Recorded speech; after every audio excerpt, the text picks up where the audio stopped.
So, dear students, let us continue our discussion.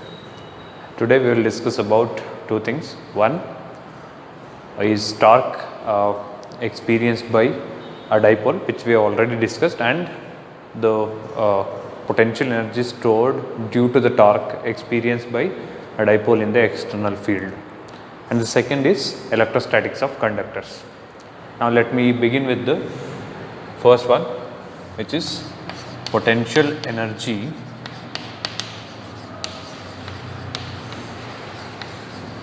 stored in a dipole in the presence of external field.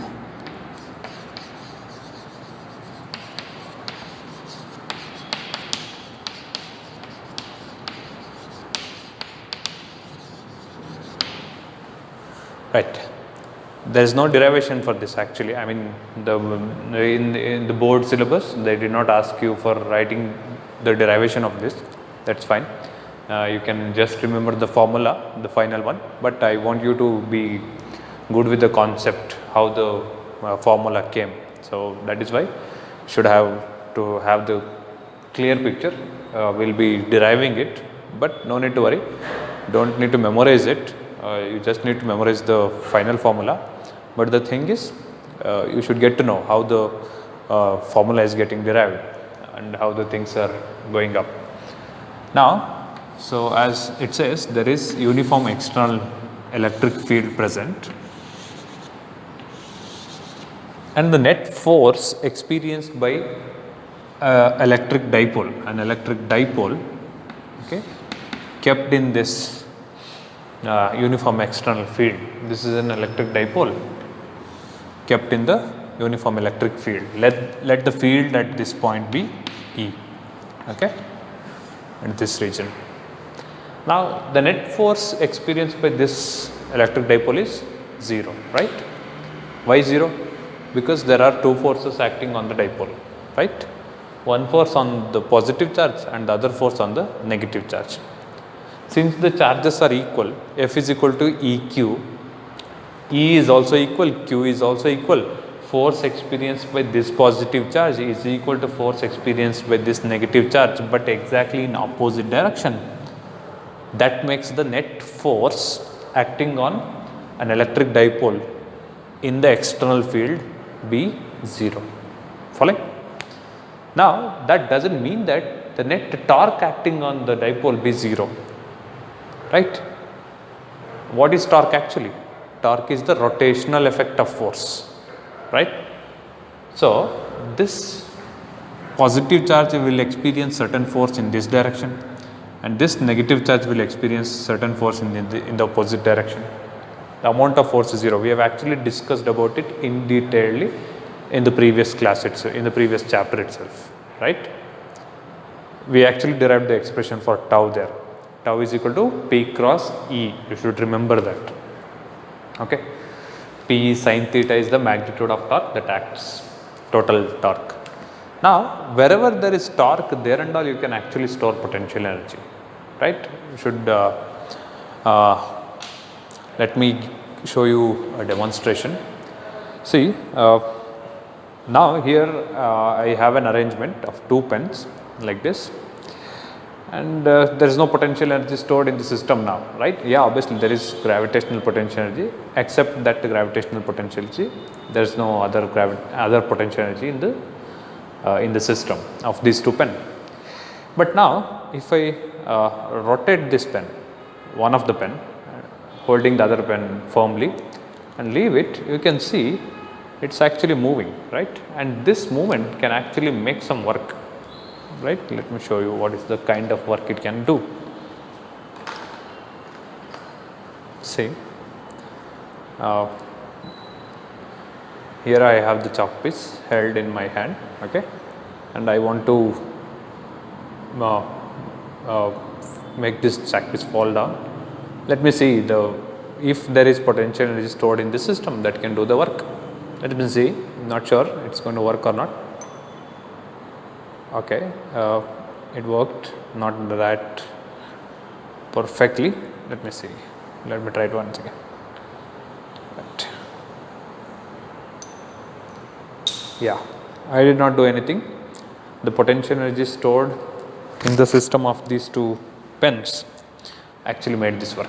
So, it's not only about the force, it's also about the torque.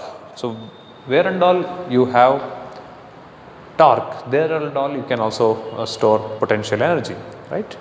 The potential energy, so far whatever we have discussed is about force and the potential energy, right?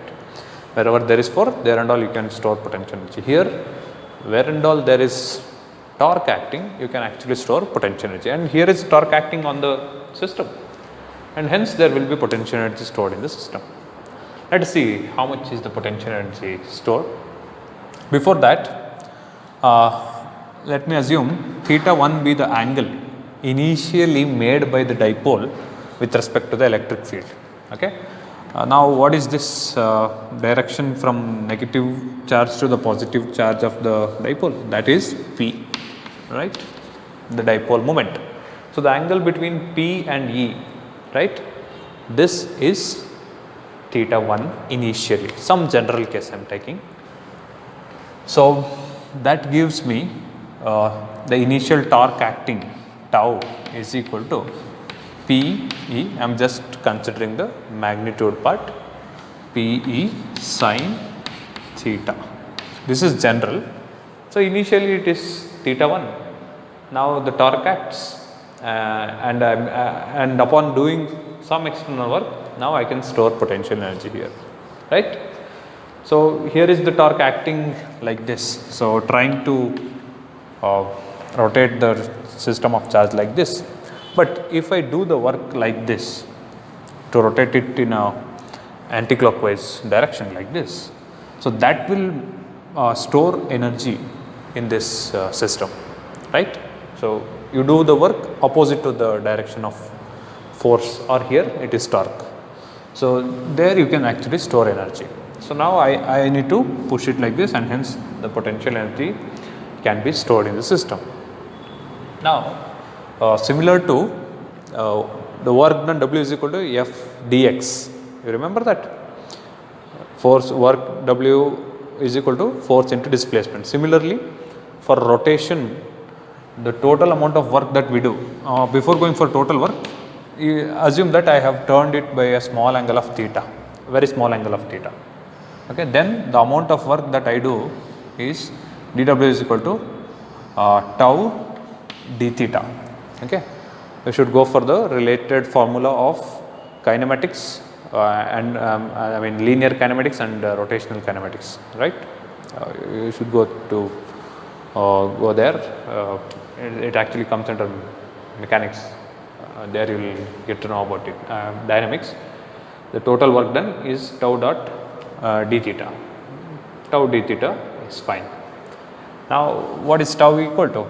So, dW is equal to tau is P E sin theta d theta, right.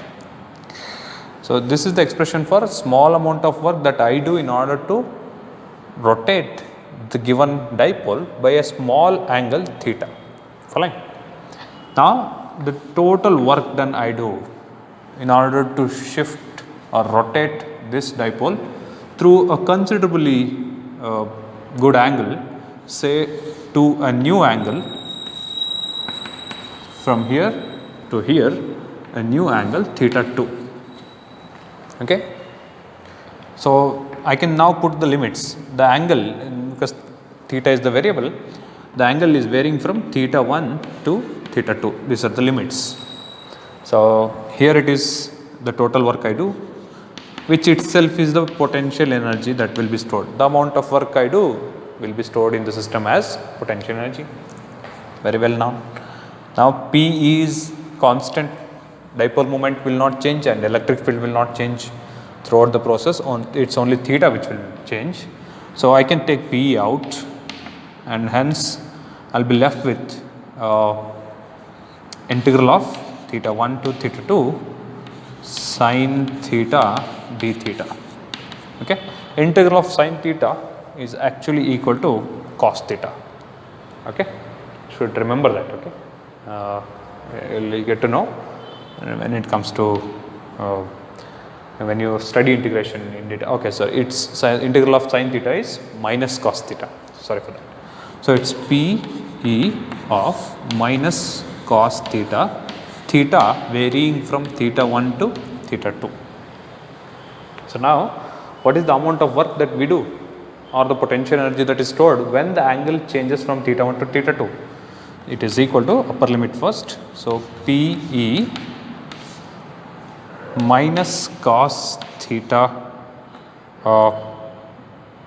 2 minus of minus becomes plus cos theta 1,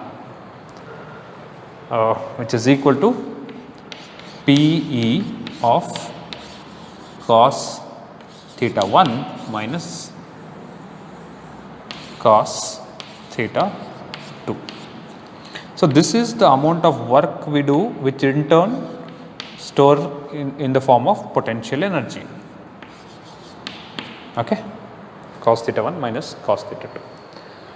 Now this is more in a particular, like there should be angles, certain angle theta 1, then we turn it to theta 2, then this much is the work we do, and that itself is the potential energy stored.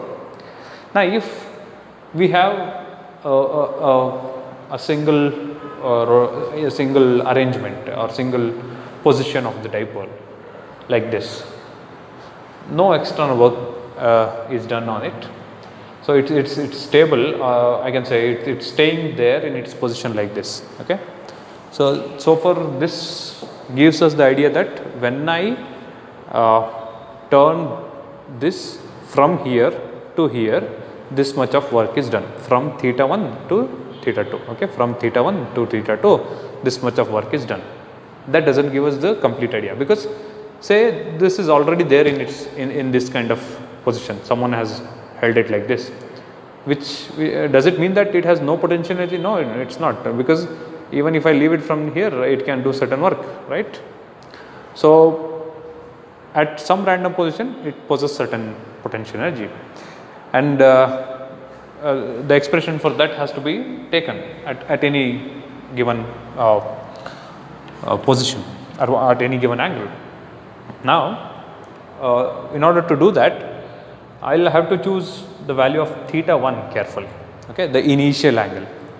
We normally choose the lower limit as the situation where there is no force or torque acting, right? Particularly the force acting. Theta 1 or the lower limit of the integration is chosen in such a way that there is no force acting between the charges. Force is almost 0. But here, unlike that, we are not going to choose the lower limit theta 1 as the situation where the torque acting on the dipole is 0. Instead, we are going to consider a standard case. We will fix this, we will fix theta 1 here.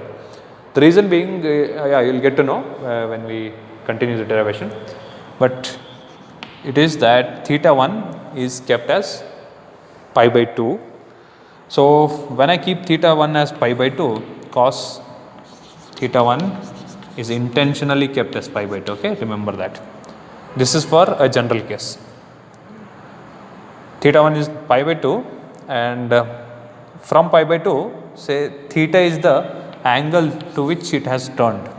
Okay, theta is the angle. Theta 2 is equal to theta, it means. So that makes this Pe of cos theta 1 minus cos theta 2 equal to Pe of minus cos theta, right? This will be left. Cos pi by 2 is 0, so minus cos theta 2 is left. Take that negative sign out, so you will have minus Pe cos theta, right? So this is the final expression for the potential energy possessed by a dipole in the external field in such a way that the dipole moment P makes an angle theta with the electric field. Following? So theta is the angle made by the dipole with the electric field. So this is the amount of potential energy stored in the system. So the final expression for potential energy U is equal to minus Pe sin theta, which I can write as both minus P dot E, right? Because P dot E is Pe cos theta, you know that. So when we write in a vector form, I can write that as minus P dot E. When I write it in regular scalar form, I should put that as minus Pe cos theta. So this is the expression for potential energy. Now let us go for the special cases. All you need to do is remember this formula actually. This derivation is asked nowhere in the board exams, but you should get to know how the potential energy is stored in a dipole. Okay, it's rotational potential energy here, that is why. It's something new, that is why. So U is equal to minus P dot E is the formula, very important formula. Along with that, you should obviously minus P cos theta is the elaborated form, which should also be remembered. Okay, so this and which is U is equal to minus Pe cos theta. These two formula, actually one and the same, are very much important from this entire part. Now let us look into the special cases. Special case 1, when theta is equal to 0 degree, which means that P and E are on the same position like this, or on the same angle. There is no angle between P and E. They are directed towards the same direction like this, P, E, same direction. So when theta is equal to 0 degree, that makes U is equal to, look at this, theta 0, that makes U is equal to minus Pe. Okay, where P and E are magnitudes, that doesn't take any signs. Then P is magnitude of electric dipole moment and E is the magnitude of electric field at that point. Now the second special case, when theta is equal to 90 degree, right, perpendicular like this. P is like this, E is like this. This is theta 90 degree. So when theta is equal to 90 degree, U becomes equal to, it is cos 90 is 0, potential energy 0. So that is why we took it as the theta 1 as pi by 2. U becomes 0 there. So the third special case, theta is equal to 180 degree pi, which means P is like this, anti-parallel to E, right? 0, 90, 180 degree, anti-parallel to E. So when theta is equal to 180 degree, you can see cos 180 is minus 1, minus of minus becomes plus. So U simply becomes Pe. Now what does it mean? This is one important and interesting thing. It means that when the potential energy is maximum, okay, in this case the system is highly unstable. Okay, when the potential energy is minimum, the system is highly stable. The maximum stability of the system of the dipole can be observed when the system has got less or least potential energy, just like these two. See, if I leave it, they always come to rest in this situation. See, the angle between them, let that be theta. Okay, angle between these two be theta. So now theta is equal to 0 degree. So that is the most stable state. Next, here is, this is theta is equal to 90. So potential energy that we obtained is 0. That doesn't mean that it's numerically 0. That doesn't mean that it has no potential energy. This is a strange case, but you should get to know, because you see, this is what we have set as 0. But even now it can do certain work like this, right? Like this. So it is somewhat like this. You should analyze it. Like if I am now standing on the first floor, I can say that I can take the height from the floor, from the first floor to whatever the height that I need. So certain potential energy will be stored in it, right? So mgh I put, I'll get certain potential energy. Now that doesn't mean that if I put the same object on the floor, the potential energy of the object is 0. That doesn't mean like that, because I myself has set the preliminary condition that the potential energy on the surface, on the floor is 0. That is why I took the height from that point onwards. But if this object lies on the floor, even then it has got certain potential energy because we are already on first floor. Even if we are on the surface of the earth, there is certain like something like a well, right, a pit which can actually utilize this energy stored, right, following.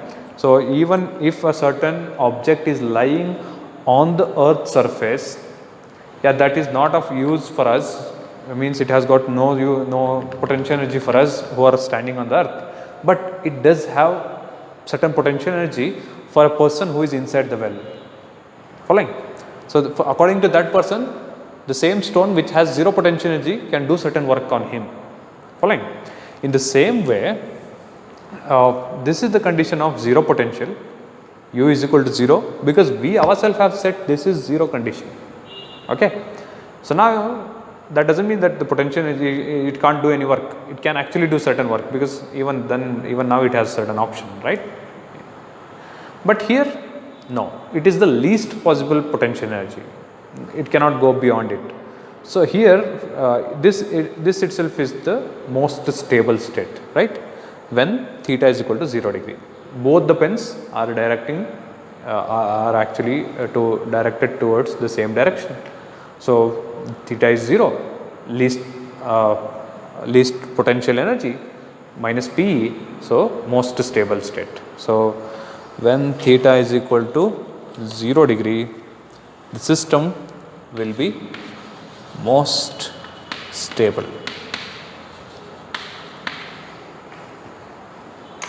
Now, yeah, theta is equal to 90, you will have certain potential energy. Yeah, we have set that as 0, that is fine. But now let us look into theta is equal to 180. Look at this. Now, theta is 180, right, and the system is most unstable, you can see. As and when I leave, it wants to return back to its stable position, right. So, this is the most unstable state for an electric dipole in the field. So, this is most unstable state, following. So, this have to be understood clearly. Now, let me give you the reason why I particularly choose theta is equal to 90 degree as when the situation as the situation when potential energy is 0. The reason being, see, if I leave if I leave the system with theta is equal to 180 degree, it will come to theta is equal to 0 degree by itself, right. I do not need to do any work. Now, put that into this situation, this is general situation, right, this is the most general situation that we took. If I put that same situation into this particular situation, W becomes equal to P cos theta 2. What is theta 2? Theta 2 is from 180 to 0 degree. So, theta 2 is 0. So, it is going to be cos 0 minus cos, initially it was 180 degree, cos 180, right. Simplify this. So, it is going to be, its initial angle was, oh sorry, it is theta 1 minus theta 2 now. So, it should be cos 180 minus cos 0 degree. This will make it cos 180 minus 1 of minus 1, just a minute. Yeah. So, you will get this as minus 2p, yeah, minus 2p. This itself is the potential energy stored when theta is 0 degree, right. Now, this is fine with both the general expression and what we have obtained, right, following. So, that is fine. But yeah, this is when we shift it from 180 to 0 degree, right? It's negative work, which means that itself will give us the extra work. We don't need to do any work. Now if I move in the opposite direction, then you will get the work done. W is equal to 2 PE plus 2E plus 2 PE, right? From 180 degree to 0 degree, I'm sorry, from 0 degree to 180 degree plus 2E is the amount of work that I'll do, right? Now you split the same situation. When you split the same situation from say 180 degree, 0 degree to 90 degree, then 90 degree to 180 degree, then you will get to know why we actually took theta 1 as the initial angle. Okay. In theta 1 as 90 degree in the initial case, that's fine. Okay, little deeper, that's fine. Now this is all the derivation part and the conceptual part, but this is what you actually need to memorize as of the board exams are concerned. Okay, be clear with the concepts and derivation and memorize this part. This is enough for the board part. Next we will look into the second part of this session, which is electrostatics of conductors. So what are the properties exhibited by conductors when we look at them in an electrostatic view? Basically first we will be considering a block of metal, okay, solid metal, no halo inside.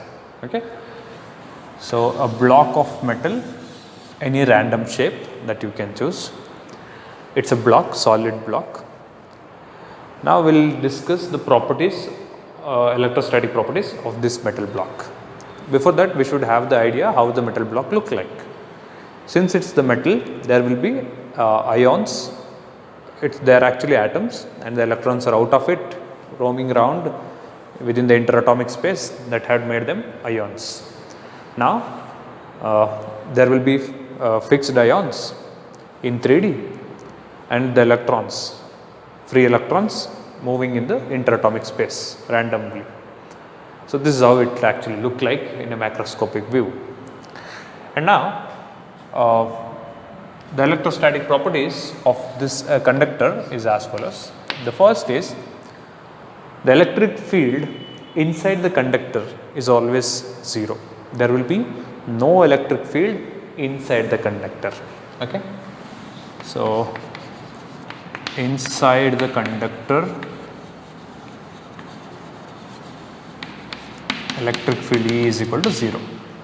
Okay.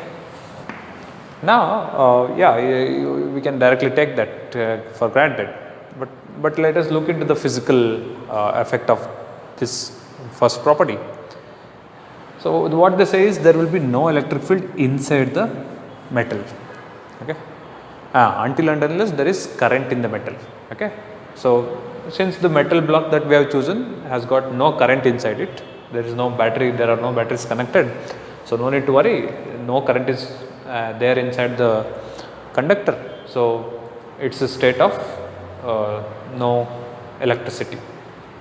Now in this particular situation, what they say is there will be no electric field inside the conductor. This is what the property says. What if there was electric field inside the conductor? If there was electric field present inside the conductor, then there are plenty of free electrons available inside the metal, right? These free electrons are actually free to move. They are not under the influence of any other atom or ion like that. They are moving randomly in the interatomic space. Once they get affected by this electric field, they start to drift opposite to that. They are electrons, negatively charged particles and very less mass. So obviously they will be moving in the opposite direction. So there will be a continuous current inside the metal, right? Continuous current, since till all the charges go and accumulate here, which is not happening, which will not happen when you have charges on the metal. So since that is not happening, we can conclude that there will be no electric field inside the metal. Clear with that? If there is electric field present, that would make the electrons accelerate, and which is not happening. So that is why inside the conductor, electric field is 0. Now, whatever the charge associated with the whatever the field associated with the given conductor should be same at all the points on the surface of the conductor. Now assume in the first place this should be a charged conductor like this.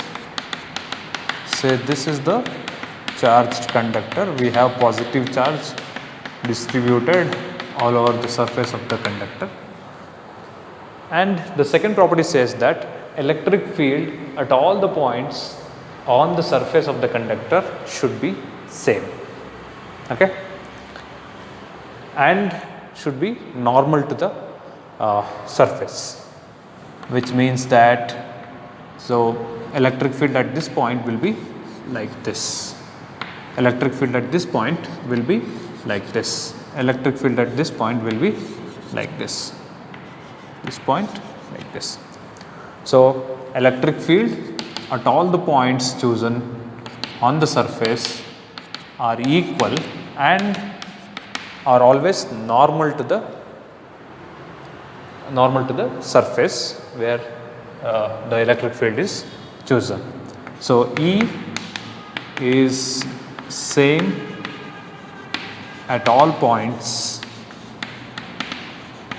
on the surface and normal to the also normal to the surface at chosen point. Okay, if you choose the point to be here, then the electric field direction will be like this, because it is always normal to the surface. If this is the surface, you know very well what is normal, okay, which makes 90 degree with respect to the plane. So this is how the electric field would be, and if this is the plane, this is how the electric field would be. So this is the second property of electrostatics of conductors. E is same at all points on the surface and is normal to the surface at the point chosen. Next, the third point, any charge given to the surface or any charge given to the metal, any charge given to the metal always accumulate on the surface of the metal.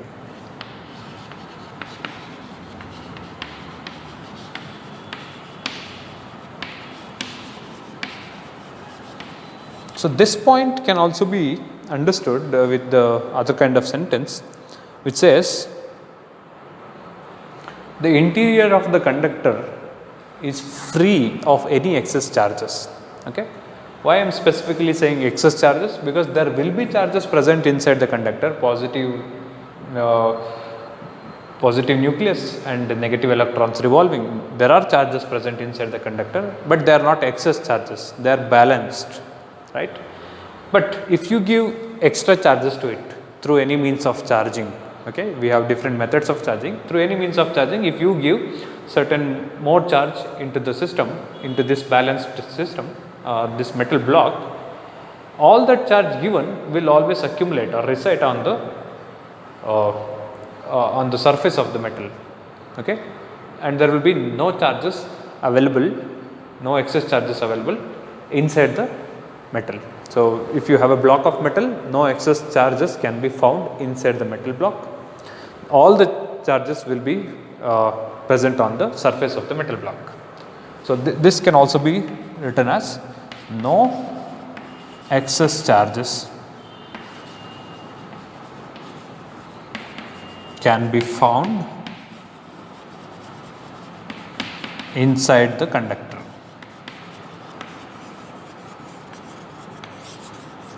Okay. This is the third important point. Next, fourth point is about electrostatic potential. See, Once again we are going to make use of the same analogy here.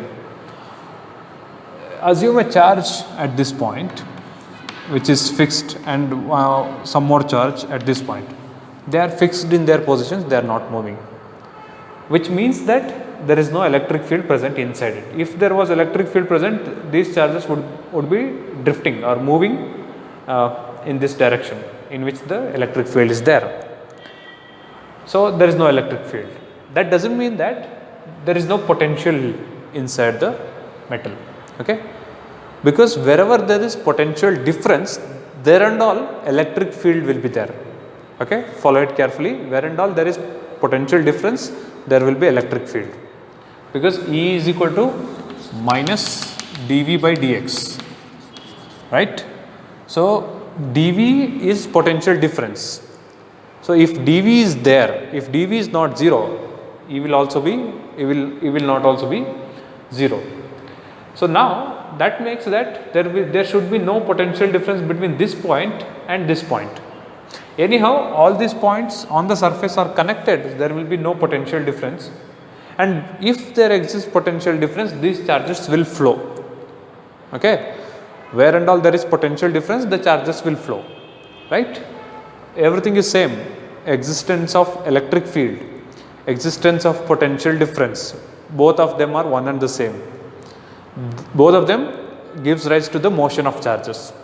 So there should be no potential difference between this point and any point inside the conductor and on the surface of the conductor, right?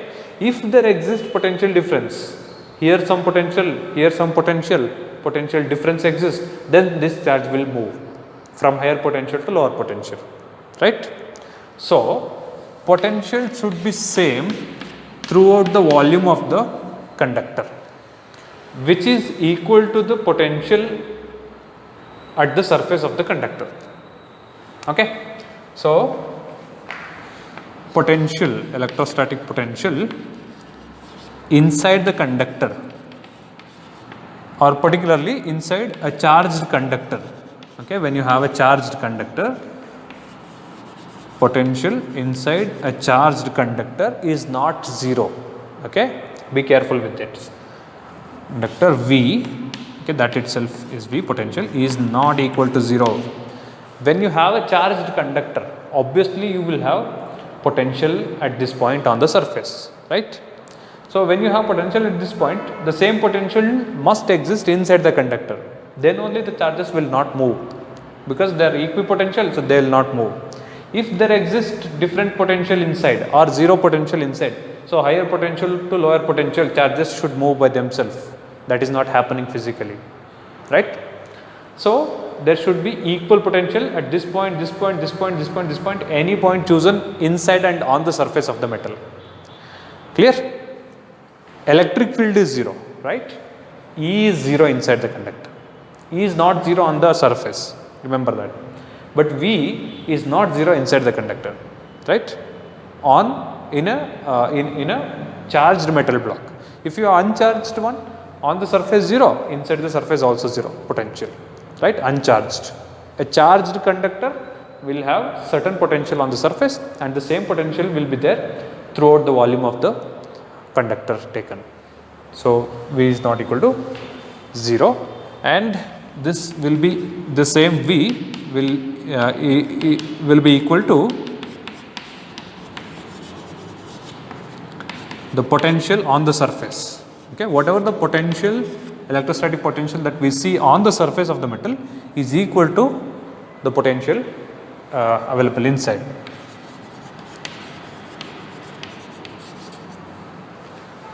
Right. Next, fifth property. Now the fifth property deals with the magnitude of electrostatic magnitude of electric field, which says the electric field on the surface. See, the second property has given the idea about the direction of the electric field, right? So E point, if you choose this particular point, the electric field will be directed like this, normal. And if you choose this point, this is how the electric field exists. Similarly, if you choose any point on the surface, the electric field would be normal. So the second point has given us the direction of electric field. The fifth property will give us the idea about magnitude of the electric field at any point on the surface, since E is same for all the points on the surface. So, E is equal to sigma by epsilon naught. Okay. This has a small derivation which is similar to that of what we did with the applications of Gauss law in the previous chapter. Refer to that once, you will get to know. When you have a charged sheet, see, when you go infinitesimally small surface, say very small of this much, that looks like a charged plane or charged sheet, right. So, what is the amount of electric field that we had when we have a charged sheet, which is sigma by epsilon naught, right. So, the same equation of electric field is valid. So, this gives the idea about the magnitude of electric field on the surface of a uniformly distributed, uniformly charge distributed metal, where sigma is the charge density, surface charge density, you know about it, right. So, which can also be written as E, the electric field at any point on the surface is directly proportional to sigma, the surface charge density of the charges. Clear about this? So, fifth point gives us the idea about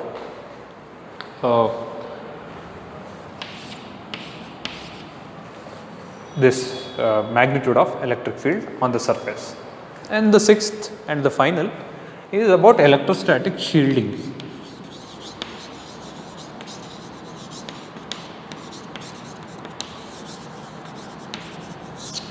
Okay. So, all these 5 points are discussed with respect to this particular metal block solid, right. The sixth point is about a halo metal, right. Halo means there will be a cavity inside the metal block. Okay. It can be, see, this part is solid and this is vacuum or air present. So, it's hollow inside and solid outside. So, it has got a cavity inside in it, the metal. And now same thing with this halo one, okay, both are one and the same. The electric field inside this cavity, even though there are charges present outside the metal, okay, electric field inside it will be 0, okay, until unless you have charge inside the metal. Okay, if you have kept charge inside this cavity, then that is fine, there will be electric field. If you have not kept any charge inside this cavity, the electric field inside the cavity will be 0, right. Why is it so? So, here you have positive charge, obviously inside the metal there will be no electric field. Once here you do not have electric field, the electric field cannot be expected at this point, right, because electric fields are continuous. If they are not present here, they will not be present here. So, they will be out like this, not like this. So, electric field inside the cavity is 0. This gives us an advantage when we have very sensible devices which has the probability or which might get to the situation where they get exposed to electric fields and get damaged, okay, very sensitive one.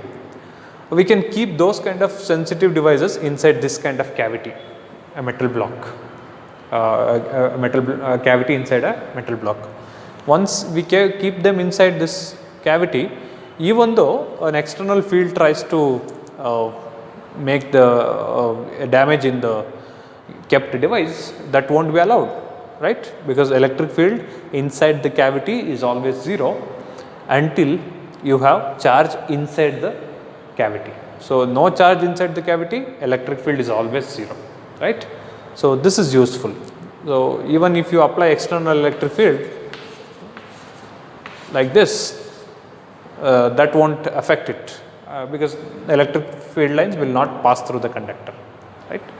So, that makes a useful phenomena which is called electrostatic shielding, used to prevent the damage of very sensitive electronic or electric devices from external electric fields. Okay. You have actual applications given.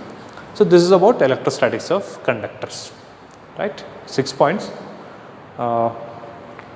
You need to memorize at least 3 or 4 at least, that is good, and I hope you have understood all these things, right.